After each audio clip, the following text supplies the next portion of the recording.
cause transfer of heat ये complete कुछ part theoretical है और कुछ ही पार्ट न्यूमेरिकल है। हीट का ट्रांसफर एक प्लेस से दूसरे प्लेस में होता है higher temperature to lower temperature, higher temperature to lower temperature.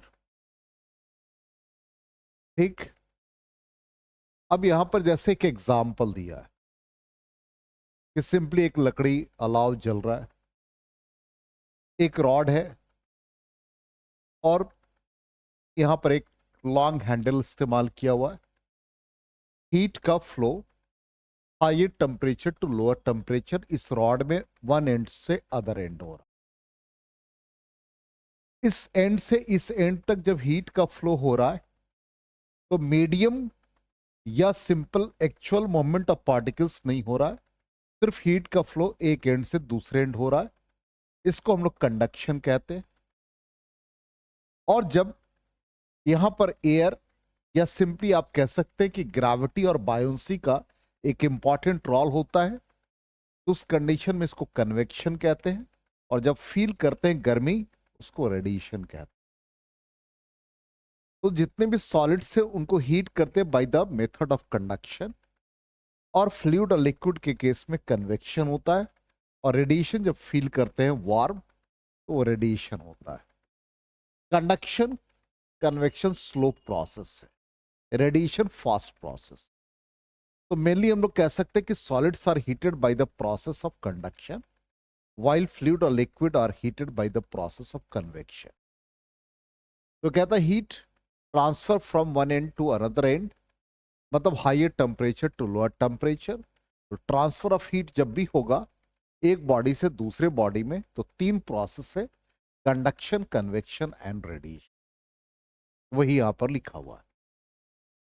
अब यहां पर सबसे पहले कंडक्शन। कंडक्शन का मतलब क्या है?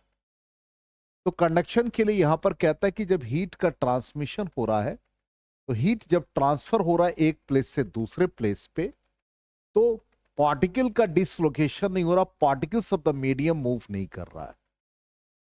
पार्टिकल्स ऑफ द मीडियम वहीं पर ऑसिलेट करता है। कहने का मतलब सिंपल है, आप इसको ऐसे समझ जाए कि जैसे हम लोग खाना बनाते हैं और स्पून से मान लो सब्जी को चला रहे, तो ये स्पून का एक लॉन्ग हैंडल है और हीट का ट्रांसफर यहां से यहां तक हो रहा है। तो यहां पर टेम्परेचर θ1, यहां का टेम्परेचर θ2, θ1 लार्जर देन θ2। तो यहां पर जो पार्टिकल्स हैं, ये पार्टिकल मूव नहीं करते, ये पार्टिकल अपने ही पोजीशन पर वाइब्रेट करते रहते हैं। इसलिए लॉन्ग हैंडल इस्तेमाल जब करते हैं तो कितना भी गर्म हो जाए सब्जी जो कढ़ाई में है, कितना भी गर्म हो जाए इस हैंडल तक नहीं पहुंच पाता है। यदि शॉर्ट हैंडल होगा तो इजीली पहुंच जाए। तो ये प्रोसेस हमारा कंडक्शन कहता है। कहने का मतलब process of transmission of heat energy from one end to another end without dislocation of particle. समझ में आ गया? ठीक, ये हो गया हमारा कंडक्शन। ठीक, अब हीट फ्लो कर रहा hot end to cold end. तो हमने कहा कि particles of the medium oscillate but do not leave their mean position. अपने मीन पोजीशन को, जहां पर वो पार्टिकल है, वो जो पोजीशन है उसको हम लोग मीन पोजीशन कह रहे हैं, वहां से वो पार्टिकल मूव नहीं करता है। ठीक, मीडियम नेसेसरी है, बिना मीडियम के कंडक्शन नहीं होगा। ठीक, स्लो प्रोसेस है। और सॉलिड्स को हम लोग हीट करते हैं bye the process of conduction. आगे समझ में? ये शायद उसमें नहीं है, तो हर पेज का स्क्रीनशॉट लेते, इमेज लेते जाओगे, इजी होगा नोट्स बनाने में। जितनी जरूरत है उतना ही हमने यहां पर एक्सप्लेन किया है।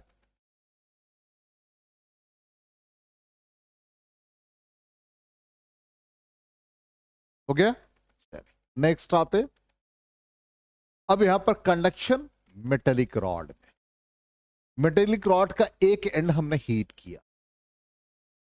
अब हीट किया तो यहां पर हीट का फ्लो हायर टेम्परेचर या हॉटर टू कोल्डर एंड हो रहा है।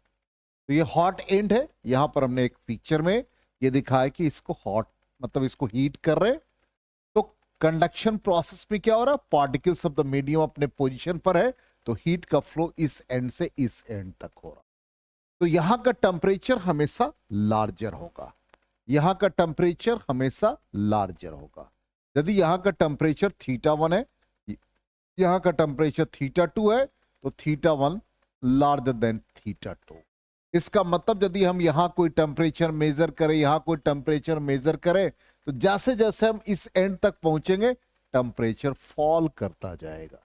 इसलिए यहां पर एक दिखाया डिवाइस मेटेलिक रॉड है, यहां थर्मोमीटर लगाया, θ1 टेम्परेचर, θ2, θ3, θ4, θ5 टेम्परेचर गिरता जा रहा है। इसलिए ग्राफिकली ऐसा शो कर रहा है। समझ में आ गया कि टेम्परेचर उस एंड का फॉल करता जा रहा है। ये प्रोसेस क्या हो गया, कंडक्शन। तो मेटेलिक रॉड में ऐसा ही हीट का फ्लो होगा one end to another end, जहां पर कि टेम्परेचर डिक्रीज करता जाएगा। क्लियर? आगे बढ़े।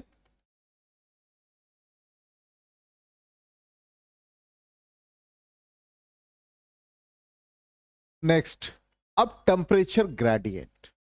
ग्रेडियंट टर्म आता है कि जब भी कोई फिजिकल क्वांटिटी को डिस्टेंस से डिवाइड कर रहे हो तो वो क्वांटिटी डिक्रीज कर रहा हो, तो उसको हम लोग ग्रेडियंट या quantity divide by distance gradient कहलाता है। जैसे इसी एंड पर हम ले लें, इस एंड का टेम्परेचर θ1। अब θ1 हमने अभी जस्ट कहा कि θ1 लार्जर देन θ2, ऑब्वियसली ये टेम्परेचर डिक्रीज कर रहा है। अब इस एंड का टेम्परेचर मान लो एक हमने स्पेसिमेन कंसिडर किया यहां, जिसका लेंथ डेल्टा एक्स है, ये टोटल लेंथ एल है कंडक्टर का, और ये डेल्टा एक्स है। यहां का टेम्परेचर थीटा, यहां का टेम्परेचर घट गया बाई डेल्टा थीटा। इसका मतलब delta theta by delta x, और टेम्परेचर फॉल कर रहा है, नेगेटिव साइन।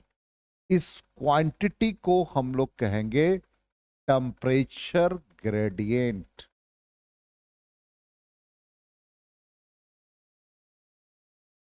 समझ में आई बात या नहीं? इसका मतलब डिस्टेंस जैसे जैसे इंक्रीज कर रहा है टेम्परेचर डिक्रीज कर रहा है। इस होल क्वांटिटी को थीटा या delta theta by delta X with negative sign को हम लोग कहते हैं टेम्परेचर ग्रेडियंट। और इसको हम लोग मैथमेटिकली ऐसे यूज करेंगे डिफरेंशियल फॉर्म में, minus D theta by D X या minus D theta by D L. इस क्वांटिटी को हम लोग कहेंगे टेम्परेचर ग्रेडियंट। वही लिखा, rate of change of temperature with distance between two isothermal surfaces is called temperature gradient. हमारे लिए इतना ही इंपॉर्टेंट है, rate of change of temperature with distance is called temperature gradient, means minus D theta by D x.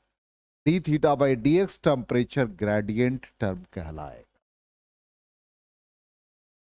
आगे समझ में clear? 100%। जो जो क्वांटिटी हम बता रहे हैं इस चीज को याद रखना है, तभी हम लोग इसमें प्रॉब्लम को भी सॉल्व करेंगे, या मैथमेटिकल पार्ट जो भी आएगा इसी पर बेस्ड होगा। अब नेक्स्ट आ जाए थर्मल कंडक्टिविटी। थर्मल कंडक्टिविटी क्या है? ये सिंपली थर्मल कंडक्टिविटी की जब बात हम लोग करते हैं तो यहां पर एक कोफिशिएंट टर्म आता है जो मेजर करता है हीट कितना कंडक्ट हो रहा है। ठीक, अब इसका वैल्यू ये आता है। इतने सारे वैल्यूज हम लोग एक साथ सामने रखने से कोई फायदा नहीं, इसको हम लोग समझते हैं। सबसे पहले यहां पर हमने कंसिडर कर लिया कि एक रॉड है जिसका लेंथ एल है, एरिया ऑफ क्रॉस सेक्शन इसका ए है। यहां से हीट का फ्लो कराया, इस एंड का टेम्परेचर θ1, इस एंड का टेम्परेचर θ2। अब यहां से हीट का फ्लो हुआ, तो जब हीट का फ्लो होगा तो जैसे चार्ज का फ्लो होता था तो हम लोग क्या कहते थे, rate of flow of charge current. इसका मतलब हीट का जब फ्लो हुआ तो इसका नाम कहेंगे हीट करेंट, इसको एस से रिप्रेजेंट करेंगे। क्लियर? इसका मतलब ये क्या कहलाएगा, quantity of heat flowing per unit time, D Q by D T. अब ये जो D Q by D T है, ये हीट करेंट, ये डिपेंड करेगा इस कंडक्टर का कितना एरिया है। अब जब इस एंड से दूसरे एंड तक हीट का फ्लो हो रहा है θ1 ग्रेटर देन θ2, इसका मतलब difference in temperature θ1 minus θ2 by length, और लेंथ कितना है इसका, L। अब इस क्वांटिटी को हम लोग एक साथ लिख दे, D Q by D T is equal to, यहां पर एक कोफिशिएंट यूज करेंगे जिसको हम लोग कोफिशिएंट ऑफ थर्मल कंडक्टिविटी कहेंगे, तो minus K A θ1 minus θ2 by L, और K is known as coefficient of thermal conductivity, coefficient of thermal conductivity.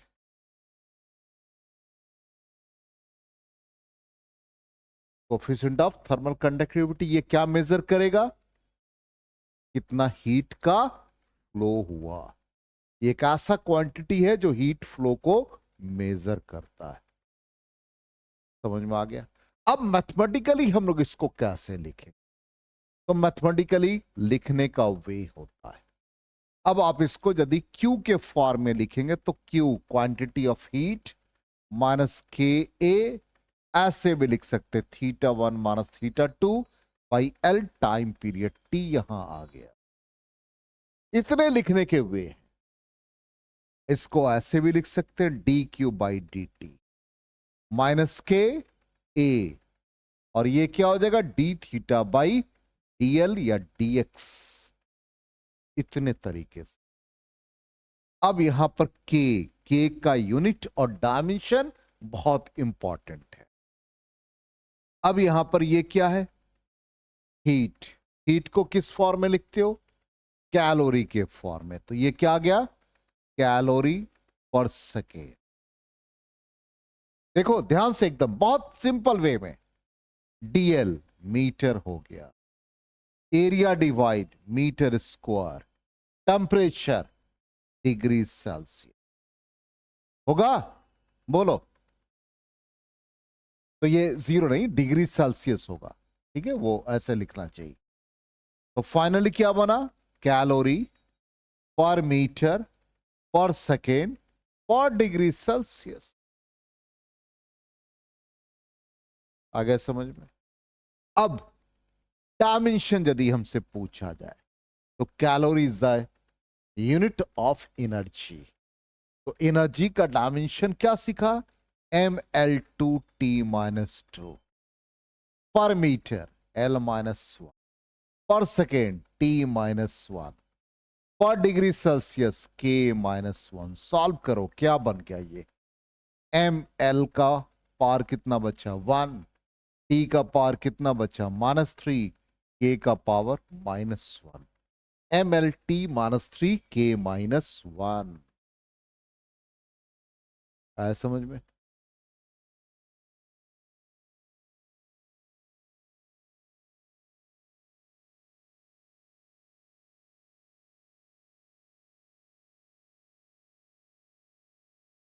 हो गया?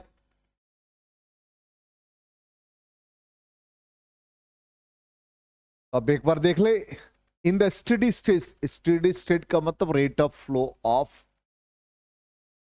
कह सकते हीट या हीट करंट कांस्टेंट।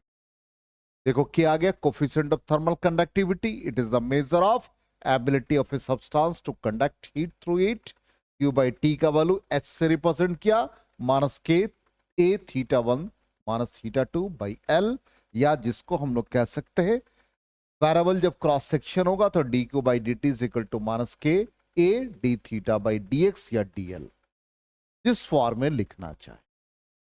आगे समझ में? 100% क्लियर सबको? कोई कंफ्यूजन नहीं? आगे बढ़ा जाए। अब हम लोग थर्मल कंडक्टिविटी फाइंड करेंगे, तो उसके पहले कुछ कंपैरिजन देख लेते हैं। बहुत इजी है, कितना इजी लगेगा देखिएगा आप। हम इसको बिल्कुल अभी जस्ट हमने फ्लो ऑफ चार्ज से बताया, स्टार्ट किया। तो इलेक्ट्रिकल कंडक्शन जब हम लोग इलेक्ट्रिसिटी में पढ़ते थे, कि एक एंड हम लोग कंडक्टर का कंसिडर करते थे, एक एंड से दूसरे एंड तक चार्ज का फ्लो हो रहा, तो current I, amount of charge मान लो डी क्यू है, और ये वैरी करा विथ टाइम, तो इस कंडीशन में हम लोग इलेक्ट्रिक करंट को rate of flow of charge कहते हैं। और चार्ज का flow higher potential to lower potential. बिल्कुल उसी तरह से थर्मल कंडक्शन में हीट का flow higher temperature to lower temperature. अब यहां D Q by D T क्या कहलाता था? Rate of flow of charge, जिसको इलेक्ट्रिक करंट कहते थे। तो I is equal to D Q by D T.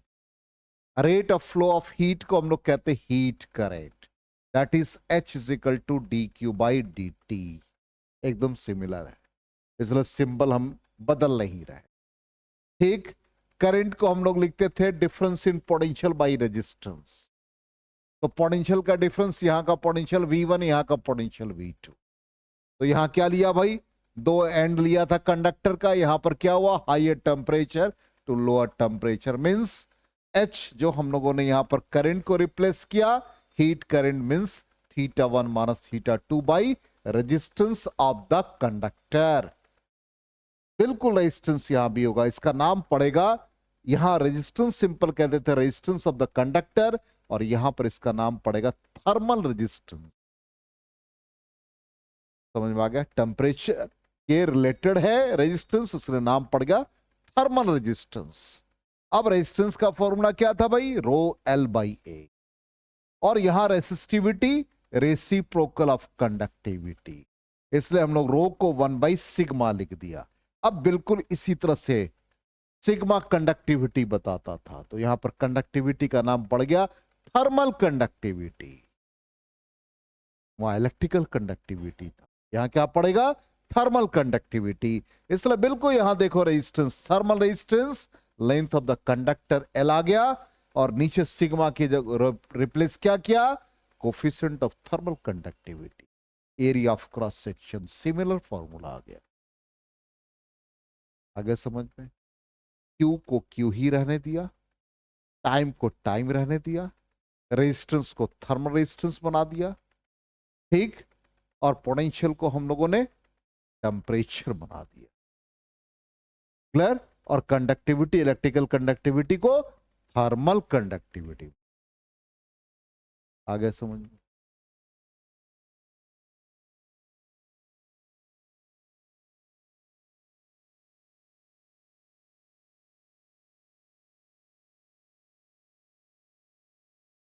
हो गया? चलो नेक्स्ट आ जाए हम लोग। अब मेटेलिक रॉड्स को कंबाइन कर दे रहे हैं, बहुत सारे रॉड कनेक्टेड है, इसका conductivity K1 K2 up to बहुत सारे Kn। यहां से हमने हीट फ्लो कराया, θ1 इस एंड का टेम्परेचर, θ2 θ3 अप टू θn। इस कंडक्टर का लेंथ L1 लिया, इसका लेंथ L2 लिया अप टू Ln। ठीक, अब यहां पर ये सीरीज में कंबाइंड, तो सीरीज में जब कंबाइंड होगा तो उस कंडीशन में हीट करंट सबका लिखेंगे। Heat current means D Q by D T सबका लिखेंगे। तो इसका D Q by D T यदि स्टेडी स्टेट है तो इसमें हीट का फ्लो मतलब D Q by D T, D Q by D T, D Q by D T सब में लिखेंगे। अब इसका D Q by D T क्या आएगा? आपके सामने है कंडक्टिविटी K1।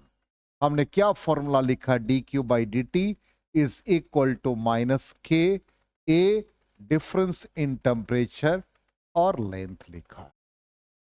इसका क्या बन जाएगा?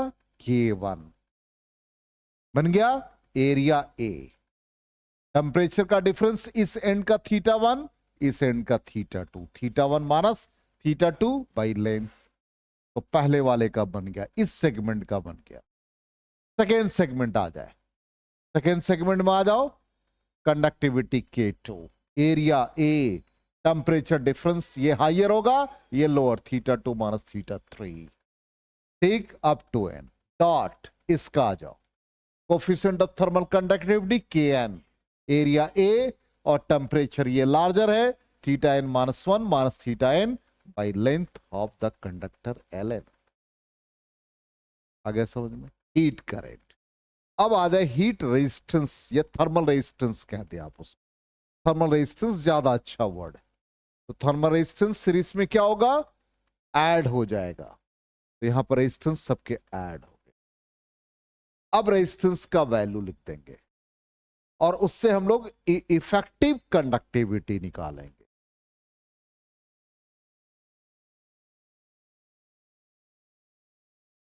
ठीक, अब यहां पर इफेक्टिव कंडक्टिविटी निकालेंगे। इक्विवेलेंट कैसे निकाला? जो रेजिस्टेंस का फॉर्मूला है वही यूज किया। तो रेजिस्टेंस का फॉर्मूला हमारा क्या था भाई? Resistance RS is equal to R1 plus R2 up to RN। Resistance, thermal resistance क्या फॉर्मूला था? L K A। याद नहीं रहे तो क्या तरीका बताया? रेजिस्टेंस को हम लोग क्या लिखते हैं? L by sigma A। सिर्फ सिग्मा को रिप्लेस कर दो। ठीक, अब यहां पर ये L, RS का मतलब टोटल लेंथ, K पूरा सीरीज का कंडक्टिविटी एरिया। इस वाले के लिए L1 K1 A, दूसरे वाले का L2 K2 A, इसी तरह से L3 K3 A। ठीक, dot dot dot Ln Kn A। बोलो यहां तक ठीक है? कहीं कोई कंफ्यूजन नहीं? सीरीज में लेंथ का सम, तो L1 L2 L3 up to Ln divided by Ks into A। यहां क्या आ गया भाई? L1 by K1 into A, L2 K2 A, L3 K3 A, dot dot Ln Kn A। अब इससे हम लोगों को Ks का वैल्यू निकालना है। तो अब एरिया देखो, कॉमन, एरिया कैंसिल हो गया। ठीक, अब Ks इज इक्वल टू, ये सारा क्वांटिटी Ks इधर है, ये राइट में चला गया तो मल्टीप्लाई हो गया, और ये सारा क्वांटिटी डिवाइड, इसका मतलब L1 plus L2 plus L3 up to Ln divided by ये quantity divide L1 by K1, L2 by K2, इसी तरह से and so on Ln by Kn। यही रिजल्ट आ गया। आया समझ में?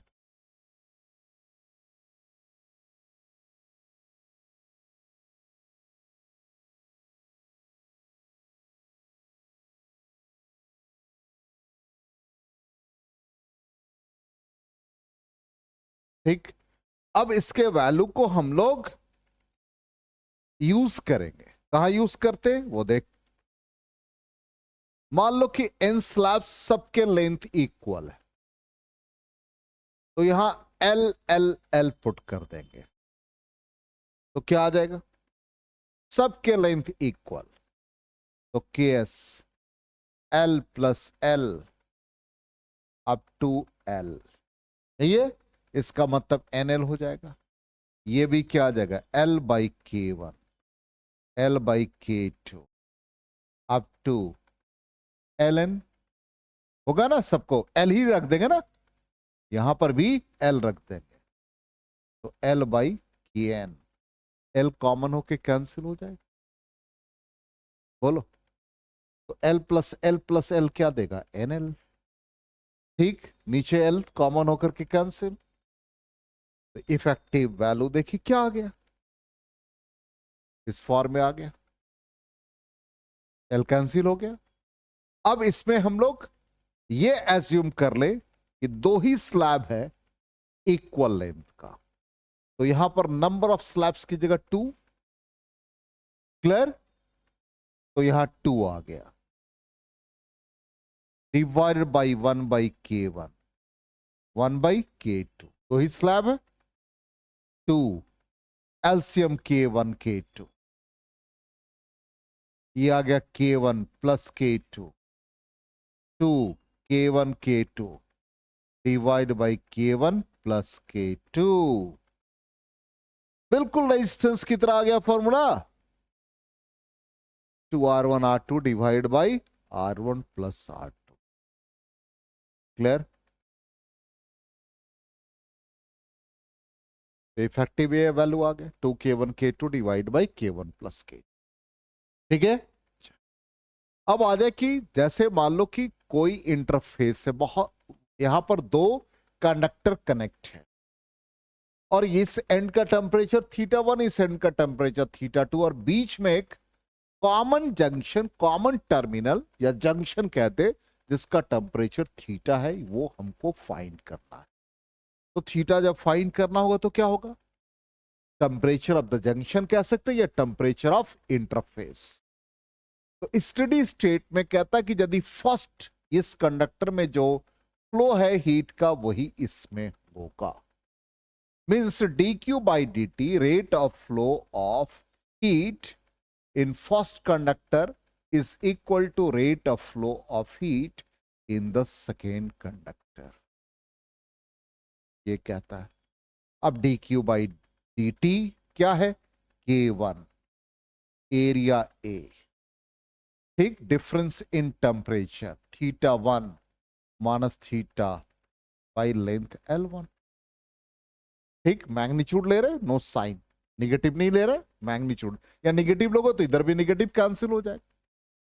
दूसरा K2 A, कौन सा टेम्परेचर ज्यादा, थीटा ग्रेटर देन θ2, इसमें थीटा माइनस θ2 बाई L2 हो गया। अब इससे हम A और A को कैंसिल कर दें, तो ये K1 θ1 minus K1 theta divide by L1, ये आ गया K2, एकदम सिंपल मल्टीप्लाई कर देना है, कहीं पैनिक नहीं होना। अब यहां पर क्या आ गया, K1 L2 θ1, K1 L2 theta is equal to K2 L1 theta minus K2 L1 θ2। अब इसको LHS में ले आओ, या इसको थीटा वाले को एक साइड रखो और θ1, तो K1 L2 θ1 plus K2 L1 θ2 is equal to K1 L2 plus K2 L1 और temperature theta, then theta is equal to K1 L2 θ1 plus K2 L1 θ2 divided by K1 L2 plus K2 L1, यही आ गया temperature junction का। आ गया समझ में?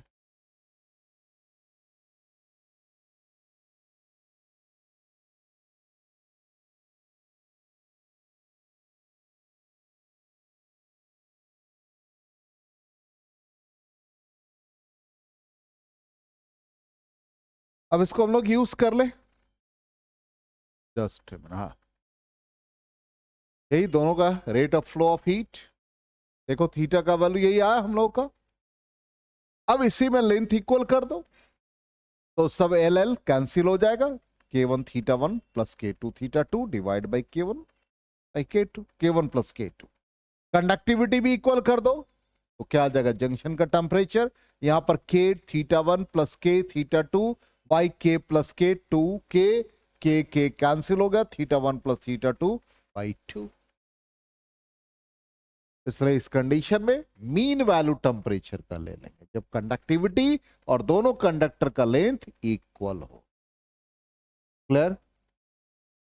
अब आ जाए next combination parallel, तो बहुत सारे कंडक्टर कंपोजिट स्लैब्स जिसको कह रहे हैं, सारे मेटेलिक रॉड्स हैं, सबका कंडक्टिविटी डिफरेंट है, area of cross section different है, लेकिन लेंथ सिमिलर है। तो लेंथ सिमिलर है तो उसी तरह से पैरेलल कॉम्बिनेशन में हम लोग देख लेंगे इक्विवेलेंट थर्मल रेजिस्टेंस क्या आएगा पैरेलल में, 1/Rp is equal to 1/R1 plus 1/R2 plus 1/R3। ये फॉर्मूला आ गया। अब यहां पर रेजिस्टेंस का फॉर्मूला हम लोग डाल देंगे, और रेजिस्टेंस का फॉर्मूला डालने के बाद हम लोग पहले हीट करंट देख ले। तो हीट करंट क्या होगा सबके लिए अल, यहां से स्टार्ट करेंगे, क्या है पूरा हीट करंट dQ/dt लिखेंगे, उस वाले में dQ/dt, इस वाले में dQ/dt, ये सबको ऐड करेंगे तो ये रिजल्ट आएगा। करके देखते क्या इस, अब यहां पर हीट करंट पूरे कंपोजिट स्लैब का हीट करंट का फॉर्मूला क्या है, dQ/dt is equal to conductivity difference in temperature θ1 minus θ2 by length. तो पहले आ जाए K, ठीक, और एरिया भी, सॉरी एरिया मिस कर, तो यहां पर एरिया ऐड हो जाएगा पूरे का, इसका सारे के कंडक्टिविटी लिखे, इफेक्टिव कंडक्टिविटी। तो K, ठीक, सबका कंडक्टिविटी यहां पर K इफेक्टिव ले रहे, इसको KP कर दो पैरेलल, ठीक।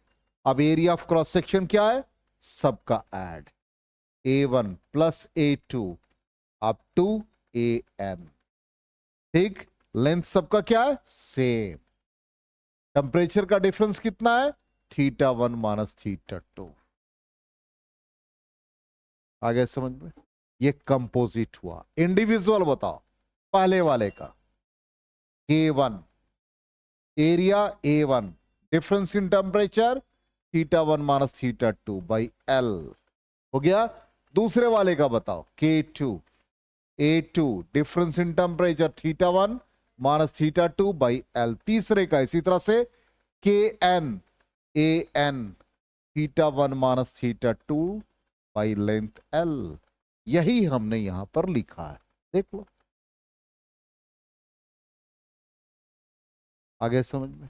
अब इससे क्या होगा L θ1 माइनस θ2 ये सारे कैंसिल हो गए। अब क्या आ गया Ks का वैल्यू, बताओ इसको Ks कर देते, Ks का वैल्यू क्या बचेगा K1 A1 होगा plus K2 A2 plus KN AN numerator में, और डिवीजन में पूरा एरिया आ जाएगा। आ गया समझ में 100%। अब इसमें भी कंडीशन हम लोग ले लेंगे कि यदि कंडक्टिविटी सबका सेम है, एरिया सेम है, तो पैरेलल, ये के पी नाम है, sorry KS not KP, KP effective conductivity in parallel combination.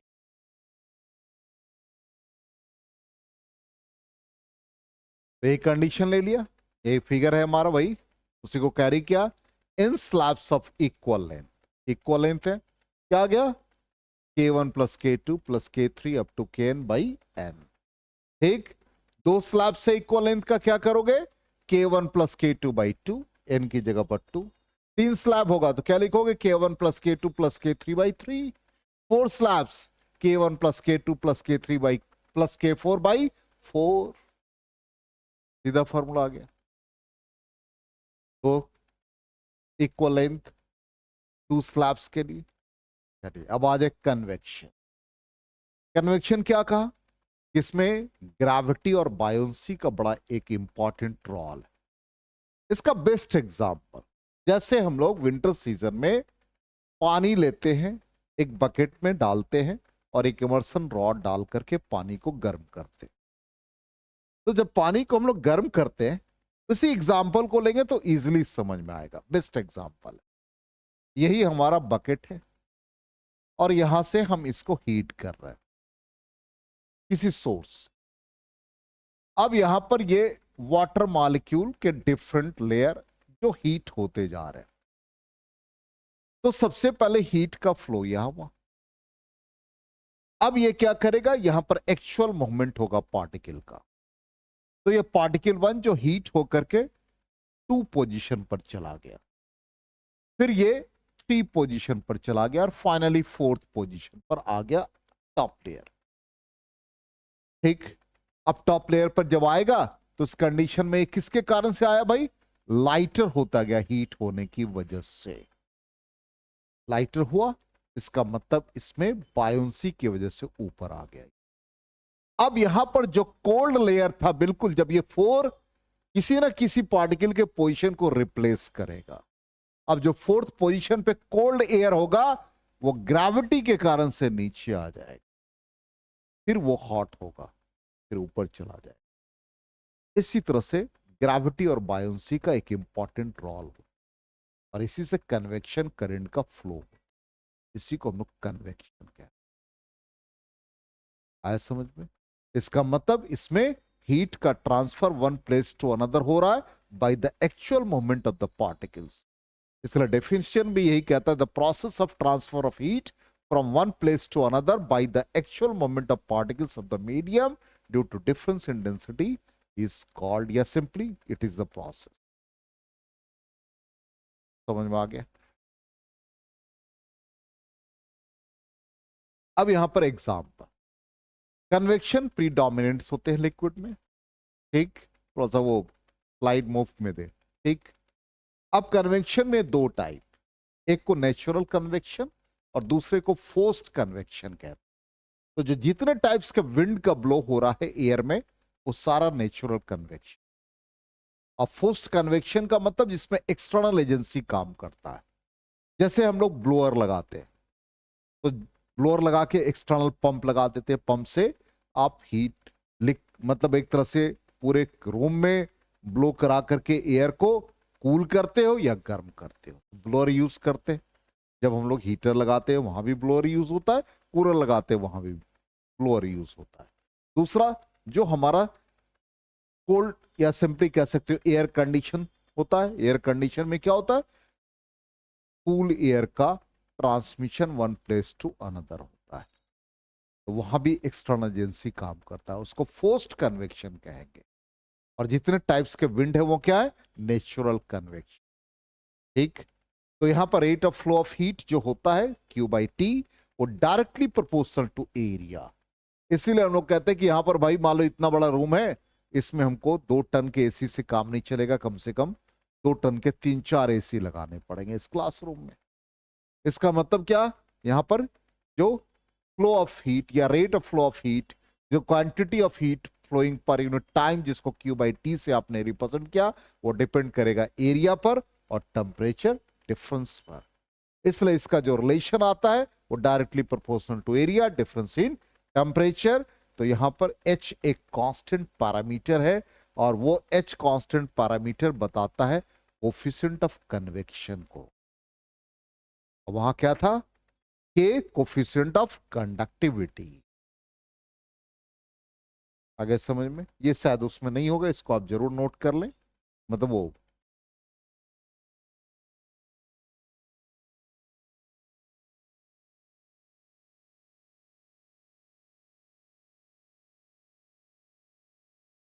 हो गया। चलो अब आ जाओ नेचुरल कन्वेक्शन। नेचुरल कन्वेक्शन में transfer of heat due to movement of fluids. ठीक, रीजन है हमने बताया कि डेंसिटी का डिफरेंस है। अब example, hot air rises by natural convection. ठीक, सी ब्रीज, ठीक, लैंड ब्रीज, ये सब एग्जांपल है। कोल्ड ब्रीज जो कोल्ड वेव जिसको आप लोग कहते हैं हम लोग बोलचाल की भाषा में, नहीं, कूल विंड का ब्लो, तो ये सब क्या है? नेचुरल कन्वेक्शन के ही टाइप है। आज पता नहीं रिमोट में क्या दिक्कत आ गई। Cold breeze moves from the land to the sea during night by natural convection. ठीक, when a vessel containing water is placed on a fire, then water is heated by natural convection. ये सब natural convection के example. अब आज forced convection. Forced convection heat का flow हो रहा है by the external agent, just like pump, blower, ये सब क्या? फोर्स्ड कन्वेक्शन है। ठीक, एग्जांपल क्या आ जाएंगे? Hot air in contact with the radiator of A car, car में जो रेडिएटर यूज करते हैं ना, ठीक है। कूलिंग रूम्स, कहां से? एयर कंडीशन के थ्रू। तो एयर कूलर यूज करते हैं, एयर कंडीशन यूज कर रहे हैं, पंपिंग से एग्जॉस्ट फैन को यूज करते हैं। अधिकतर हम लोग किचन वगैरह में यूज करते हैं कि जितनी अंदर की गर्म हवा है उसको बाहर निकाल दिया। ठीक है, वहां भी एक्सटर्नल एजेंसी काम कर रहा है। ठीक, नेक्स्ट है ventilation in houses, an example of forced convection. ये सब एग्जांपल है फोर्स्ड कन्वेक्शन। ठीक, अब आते हैं रेडिएशन। रेडिएशन क्या काम है? फास्ट प्रोसेस, जिसमें कि हीट का transmission one place to another without heating the intervening medium. Medium को हीट नहीं करता। जैसे मान लो कि आप 12 बजे दोपहर में निकलते हो, बहुत गर्मी है, तो आप फील करते हो गर्मी। तो ऐसा तो नहीं है कि हाथ ऐसे फैलाया और गर्मी महसूस हो रहा हो, नहीं ना हो रहा, क्योंकि वहां पर मीडियम को हीट नहीं करता है वो। Without heating the intervening medium, हमारे और सन के बीच जो मीडियम है उसको हीट नहीं करता वो। ठीक, अब यही हमने कहा है, जैसे हम लोग फायर, जहां पर आग वगैरह जलता रहता है उसके नजदीक खड़े हो जाते हैं तो हम फील करते हैं कि गर्मी है। वैसा तो नहीं कि हाथ ऐसे बढ़ाया और हम लोगों को गर्मी महसूस हो रही है, ऐसा नहीं होता। मीडियम को हीट नहीं करता वो। ठीक, तो वही कहता है, when we stand near a fire we feel warm because of heat we receive by the process of radiation. The heat from the sun reaches the earth by the process of radiation without hitting the intervening medium. So radiation by virtue of its temperature is called thermal radiation. यदि temperature के कारण से हो रहा तो उसका नाम thermal radiation, और इलेक्ट्रोमैग्नेटिक वेव्स के कारण होगा तो उसका नाम इलेक्ट्रोमैग्नेटिक रेडिएशन। जहां इलेक्ट्रिक फील्ड और मैग्नेटिक फील्ड एग्जिस्ट करेगा। तो जितने भी बॉडी एमिट करे थर्मल रेडिएशन, वो क्या होगा? Accept eight absolute zero. Absolute zero पढ़ा रखा है, क्या है? एक ऐसा टेम्परेचर जहां पर वॉल्यूम जीरो -273.15 डिग्री सेल्सियस। याद आया कि नहीं? चलिए, medium is not required for the propagation of these radiation. Medium की जरूरत ही नहीं है। जिसका टेम्परेचर अब 0 केल्विन है वो सारे थर्मल रेडिएशन एमिट करते हैं। जो भी -273.15 डिग्री सेल्सियस से ऊपर होगा सारे थर्मल रेडिएशन।